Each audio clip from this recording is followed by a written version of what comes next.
waliwo katonda byayagala okukuwa, waliwo katonda kyayagala okufuula, waliwo levo kwayagala okutwala. Start to rise.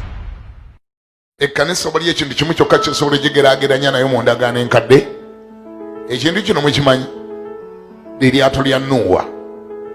Era tewannabaayo kifo ekyali kibadde mu disipulini ey'ekika ekyawaggulu, buli muntu ne yeesonyiwa munne ate n'amusonyiwa.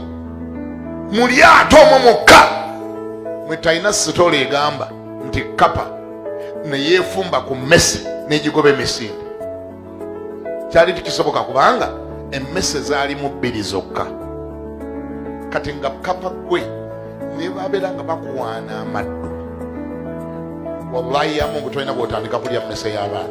Nuuwa nansanga nga nkwefumbyeko nkugoba ate nanga nkasuka ebweru mu mazzi. Nolwekyo oluganda tukkiriziganye wadde bammanyi nnyo nze Kapa sina mmese gye ntaliisa. Kati ku luno amaddu gange gonna ngenda gasiba ku mpagi mbeere nga atakulabye ne ng'ate nkulabye. Mu kyaki amaddu go gonna gyogasibira ku mpagi wadde eri gye wava mu nsi gyobalibera ku kyalo kyewammwe nga bakukazaako n'erinnya Mpiso teyeesigamwa. Naawe n'okulyewaana ng'olyewaana mbugwe Mpiso teyeesigamwa. Kati wano ogenda kugumiikiriza tukwesigameko mu linnya lya Yesu. Kasajja lwazi Mpiso teyeesigamwa. Oyo gulaba tayisa. Oyo oyo n'alaba akawala ku kyalo akapya akazeeko tawummula paka ng'amaze kawunzika. Ogenda kugumiikiriza wano amaddu go ogasibeko ku mpagi mu linnya lya Yesu.